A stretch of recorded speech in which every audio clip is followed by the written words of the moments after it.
Hi guys, this is Mrs. Rooker. Today we are going to be talking about inverses, and I'm going to have you start by doing the review problems. So go ahead and pause the video and work on those review problems, and when you unpause, I will have the answers for you.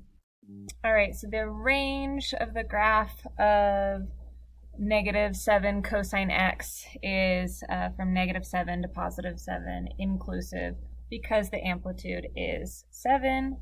The range of the graph of y equals 2 cosecant x is going to be from -infinity to -2, and then from 2 to infinity because the amplitude there is 2. And then on number 3, tangent of A equals 3/7. Well, I did first to see what quadrant it would have to be in. I did A Smart Trig class. And it could be in quadrant 1 or quadrant 3 because those are the two quadrants where tangent is positive. And then I would just do inverse tangent of both sides to get A by itself. And so I'm just going to type into my calculator the inverse tangent of 3/7 and inverse tangent of 3/7, not equals 3/7. And you should get about 23.2. But what that only included was the first quadrant, so I need to add 180 to that to get what that angle would be in the third quadrant. So if I add 180 to that, I get 203.2. So our goals for today are to find the value of inverse trig functions both with and without a calculator, and we're also going to sketch inverses of trig functions, and then also state the domain and range of inverse trig functions. So from algebra, what are the two steps we take to find an inverse? So let's start with an example. Let's find the inverse of, that's supposed to say, got a little bit cut off, but that's supposed to say y equals x squared, and sketch the graph in the xy plane. So y equals x squared is a parabola. It's got a U shape. Let's just plug in negative. Let's do -2, -1, 0, 1, and 2. -2 squared is 4, -1 squared is 1, 0 squared is 0, 1 squared is 1, and 2 squared is 4. So we plot those points, -2, 4, -1, 1, 0, 0, 1, 1, and 2, 4. And that's how we get the U shape, the parabola shape. All right, and then to find an inverse, you switch x and y,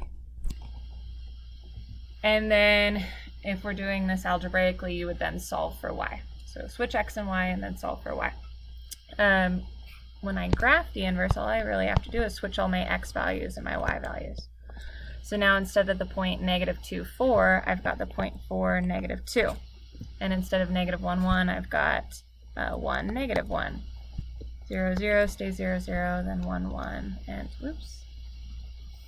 I had written that one wrong. That was supposed to be a 4. Sorry about that. So this will be 4, 2.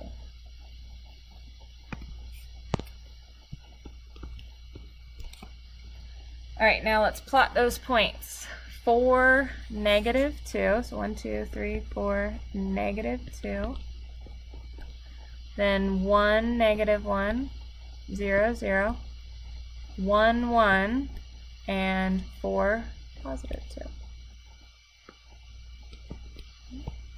You might remember from either last year or earlier this year that when you have an inverse of a function, it will just be a reflection over the line y equals x, which is that blue dotted line that I just drew. Obviously my sketch isn't perfect, but the inverse should be a reflection over that line. And this question down here says, is this inverse a function. So in order to determine if something is a function from a graph, we look and see if it passes the vertical line test. If I can draw a line anywhere on this red graph and it crosses the graph more than once, then it's not a function. So that inverse is not a function. And that's because the definition of a function is every input is only allowed to have one output associated with that input. So for example, here, x is our input of 4. We could plug in 4 and get -2 as an answer. Or, according to this, we could plug in 4 and also get +2 as an answer. And that means it's not a function. So that's why on this next question it says, why does the calculator only give us 5 when we type in √25, even though -5² would also give us 25? And that's because the calculator only deals with functions and only gives us one answer per input that we plug in. So trig values or trig inverses work the same way.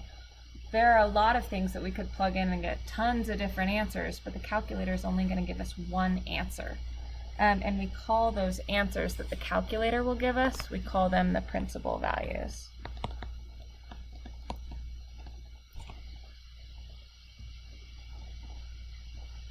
Alright, so now we're going to sketch the graph of cosine x so that you can get kind of a visual for this. So we're going to start with 0. Cosine of 0 is 1, so I'm going to go out to call that 1. And then cosine of pi over 2 is 0. Cosine of pi is -1. Cosine of 3 pi over 2 is 0 again. And then cosine of 2 pi is 1. Okay. And then that will be reflected on the other side as well.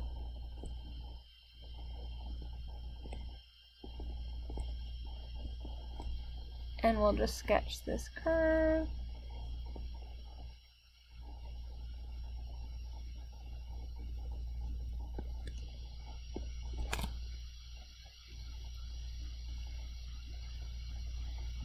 Alright, so with this y equals cosine x function, x is the input and y is the output, meaning we typically plug in for x and get an answer out for y.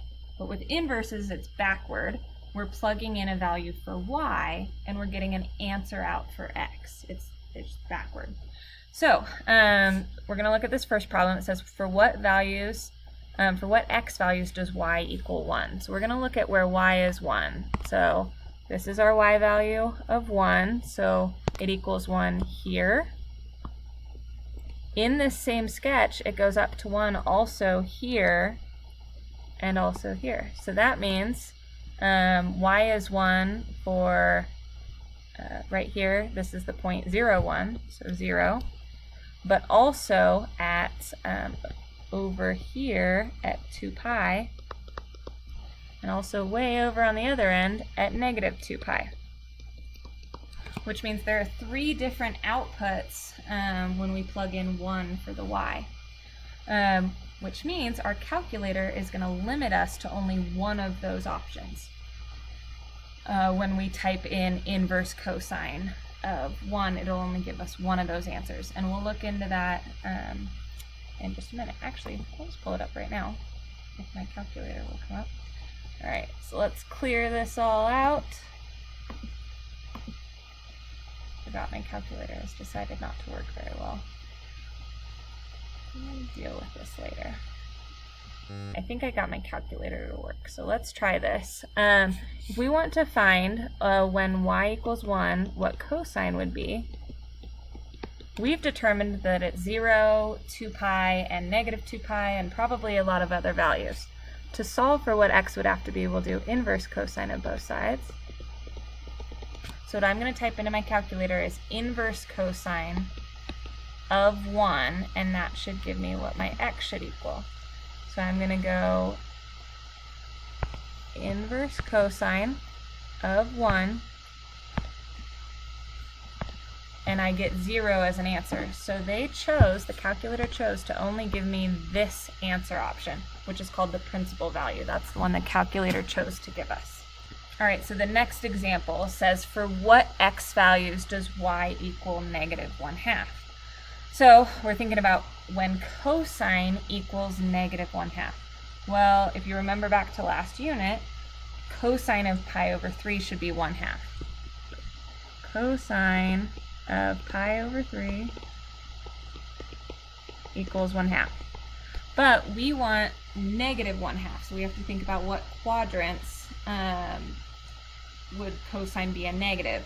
So A, smart, trig, class. So cosine is going to be negative in the second quadrant and the third quadrant. So this is going to be 2 pi over 3 and 4 pi over 3, because that'll be the second and third quadrants. And also, so that's these values here. And then we can see based on my graph that it's also going to be -1/2 here on the negative end. So -2 pi over 3 and also 4 pi over 3. But again, your calculator's not going to give you all those values. So we'll talk in a minute about which value the calculator is going to give you, what the principal value will be. All right, moving on, we need to graph the sine function. So sine of 0 equals 0. Right. And then sine of pi over 2 is going to be 1. And then we'll come back down to 0 at sine of pi is 0. And then sine of 3 pi over 2 is -1. And then sine of 2 pi is back to 0.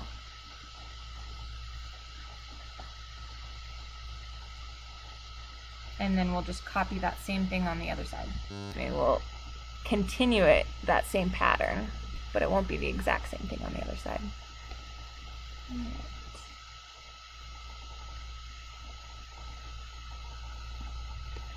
Okay, so for what values does y equal 1 for this function? So it equals 1 here at pi over 2, but also at -3 pi over 2.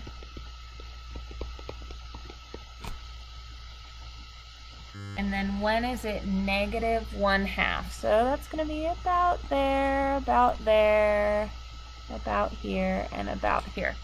So when is sine going to be 1/2? So if you remember from last unit, sine of pi over 6 is 1/2. So, but we want it to be -1/2. So we want to think about what quadrants, in what quadrants sine would be negative. So sine is going to be negative, A, smart, trig, class, in the third and fourth quadrants. So the third quadrant would be 7 pi over 6, and then the fourth quadrant would be 11 pi over 6. So that's probably these two. And then we also need to figure out what these two, this one over here, whoa, did not mean to do that.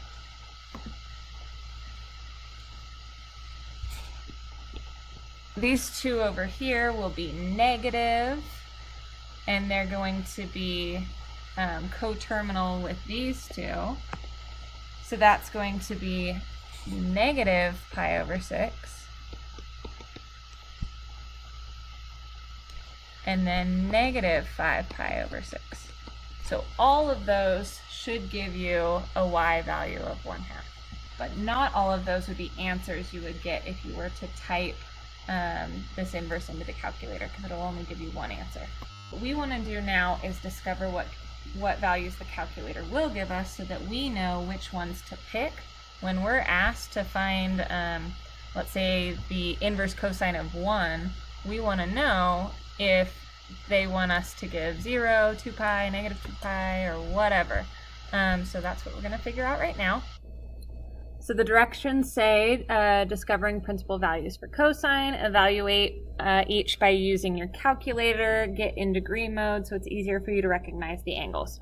So it says to use a calculator. We are going to use a calculator on all of these, but I also want to talk about how you could do a lot of these without a calculator.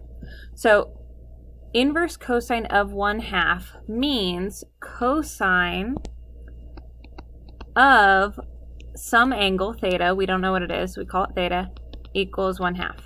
And we know, or you should have memorized by now, that cosine of pi over 3 equals 1/2. So my answer for this should be pi over 3, which is the same as 60 degrees. Okay? We could also get that by just plugging into our calculator.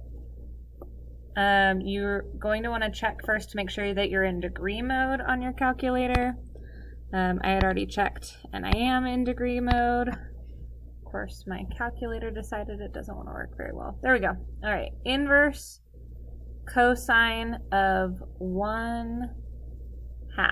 So we'll do 1 divided by, sorry, my calculator on my tablet does not like to work.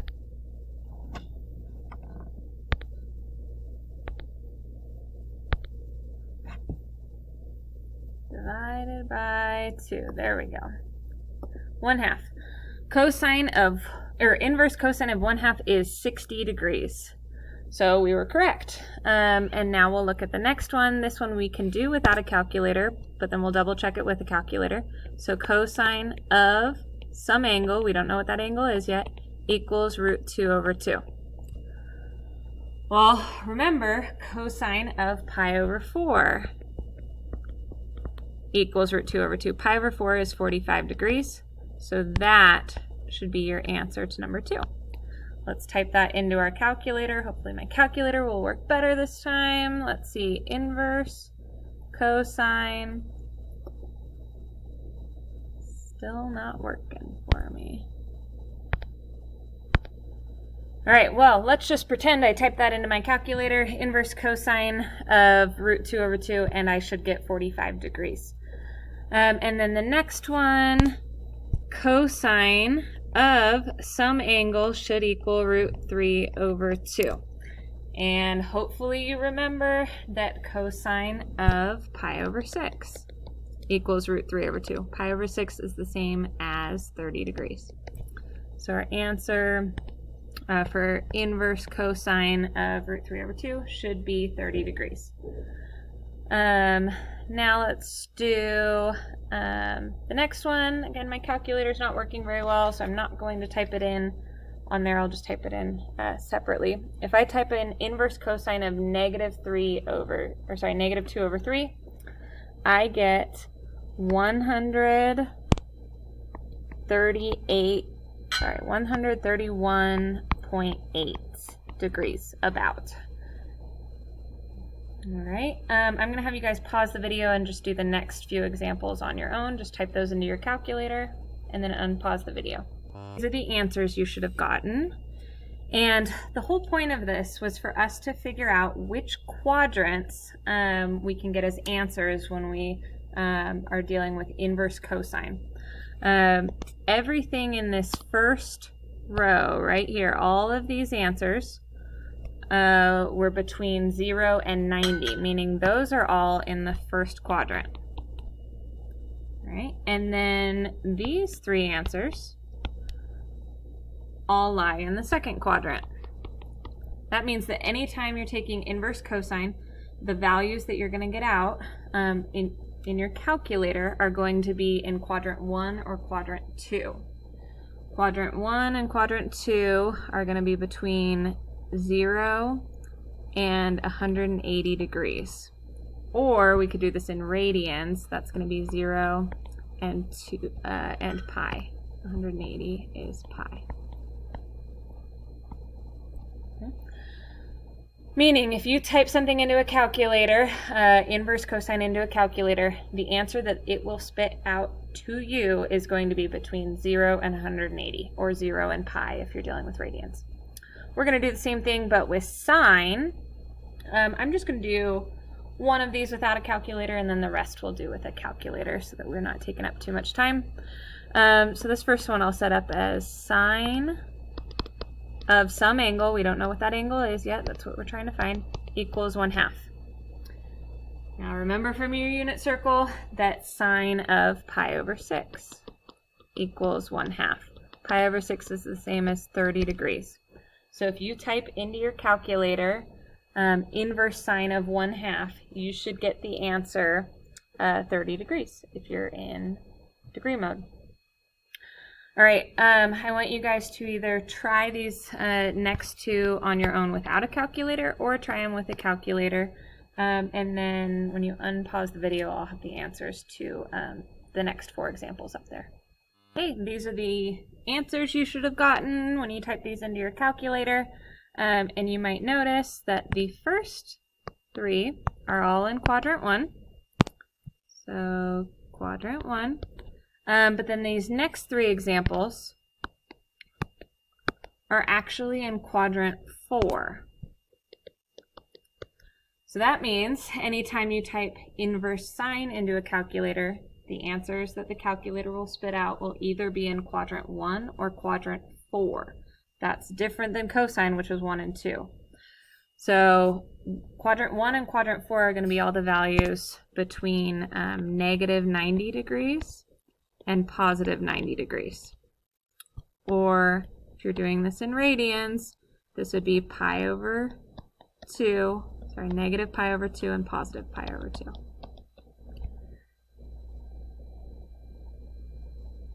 All right, now let's do that same exact thing but with tangent. So let's rewrite this as tangent of some angle theta, we don't know what that angle is yet, equals 1. So remember from your unit circle that tangent of 45 equals 1. So this is going to be a 45 degrees, or that's pi over 4. So that's our answer for inverse tangent of 1.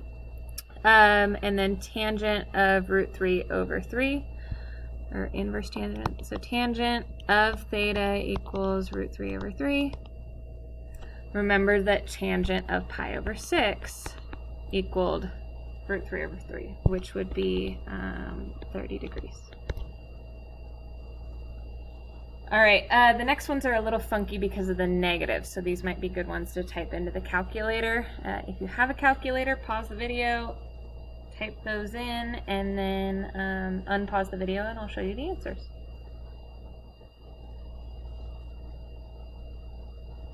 And these are the answers that you should have gotten. Notice that these 2 are in quadrant 1. These 2 are in quadrant 4.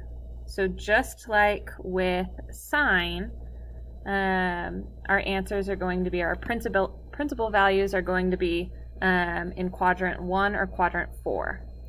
So let's write that down here on the next sections. We'll be in quadrant 1 or quadrant 4 for tangent, which is going to be from negative 90 to positive 90 degrees, or negative pi over 2 to pi over 2 for radians. You might notice here, these are parentheses, not brackets. The other 2, sine and cosine, both had brackets. The reason these are parentheses, parentheses means not included, and that's because tangent of pi over 2 is undefined. And so that value cannot be included. Let's kind of summarize what we did just there as we figured out where the principal values would be. And let's kind of go back to this part here. I think this was on the first page of this section. And we see here that there are multiple values that could give us 1 as an answer.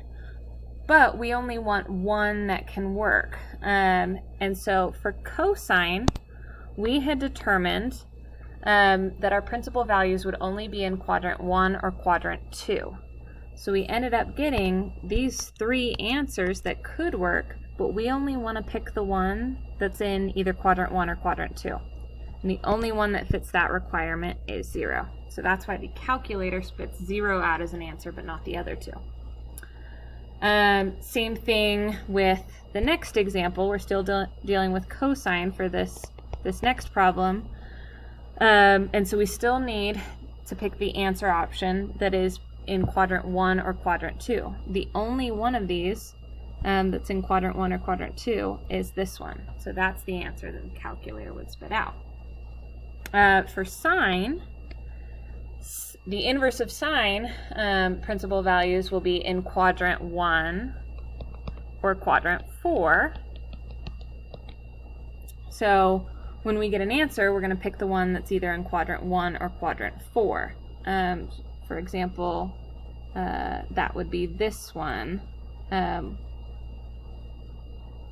for sine. Excuse me, inverse sine of -1/2. Next section, inverse trig function sketches are below. Label each one as either inverse sine, inverse cosine, or inverse tangent, and write the domain and range for each. All right, so for example number 1, I noticed that it goes through the origin, which to me means it's either a sine or tangent, because sine of 0 is 0 and tangent of 0 is 0. And I know that this one over here is going to be tangent, so this first example must be inverse sine. All right, and then the domain is how far left and right something goes, and based on this example, the furthest left point is -1, and it's included, it does actually touch that point, and then it goes all the way over to 1 on the right side. So the domain is -1 to 1, and then the range is how high up and down it goes.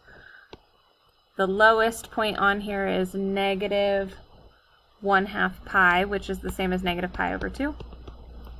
And then the highest point on here is all the way up here at +pi/2.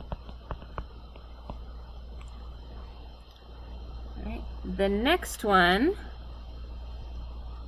does not go through the origin, meaning that's cosine, or inverse cosine of x, because it's been reflected. The domain, again, it goes all the way over to -1 on the left, +1 on the right. And then the range is how high up and down it goes. The lowest this goes is 0, and the highest it goes is pi. And then this last function is tangent, or inverse tangent, sorry. Inverse tangent of x. I should be putting these in parentheses, sorry. The domain is how far left and right it goes. Well, these arrows mean it goes forever to the left and forever to the right. So that's -infinity to +infinity. And then the range is how high up and down it goes. It does have limits on how high and how low it's going to go. It's got some asymptotes there. It's never going to go below -pi/2. And it's never going to go above +pi/2. It's actually never even going to touch either one of those, which is why we put parentheses, because those points are not included. All right, calculator examples, round degree measures to the nearest minutes. That means that we're using DMS, degrees, minutes, seconds, although we're not worrying about seconds because we're just rounding to the nearest minute. All right, so we've got inverse cosecant of 7. So I'm going to rewrite this as a sine, and so this is the same as writing this as cosecant of some angle equals 7, but then I'm going to rewrite this as a sine. Cosecant is just the reciprocal of sine, so this is going to be sine of theta equals 1/7. I'm just taking the reciprocal since sine is the reciprocal of cosecant. Right. Then, to solve for this, I'm trying to solve for theta, which means I want to get rid of the sine. To get rid of the sine, I multiply by its inverse. Whatever I do to one side, I do to the other side. Which means what I'm typing into my calculator is inverse sine of 1/7. Let's see if my calculator wants to work for me. Inverse sine. It's always when I get to there. Oh, there we go. Maybe it will work. 1/7.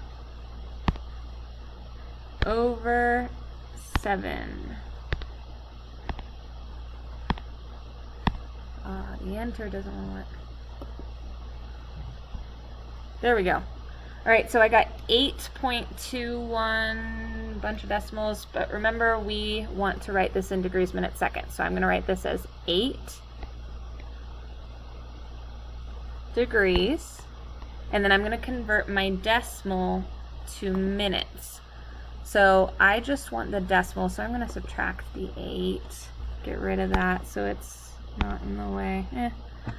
My calculator is deciding not to work, so I'm just going to take the decimal, the 0.21321, so on, and multiply that by 60 to get it into minutes, and I end up getting about 12 minutes. And I'm rounding to the nearest minutes, so I don't need to continue on with the seconds. All right, next problem. I'm going to rewrite this as secant of some angle, we don't know what that angle is yet, equals 3.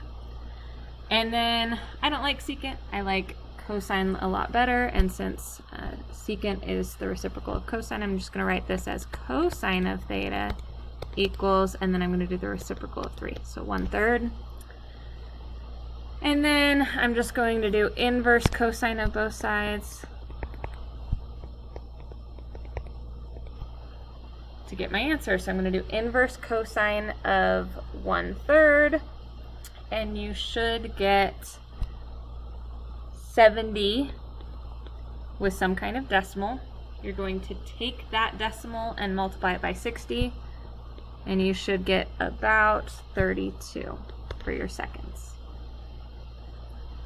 All right, and then try the last one on your own, and then unpause the video in a minute. All right, so here's your work for the next two. Oops, I didn't write the answer down yet for the last one. You should have gotten about -22 degrees and 37 seconds. Sorry, 37 minutes. And then our very last question, it says, explain why inverse cosine of 9 doesn't work. If you type inverse cosine of 9 into your calculator, you'll get an error message, and that's because the range for inverse cosine, the domain for inverse cosine is from -1 to +1, and that's outside of that domain. All right, that's it. Thank you guys.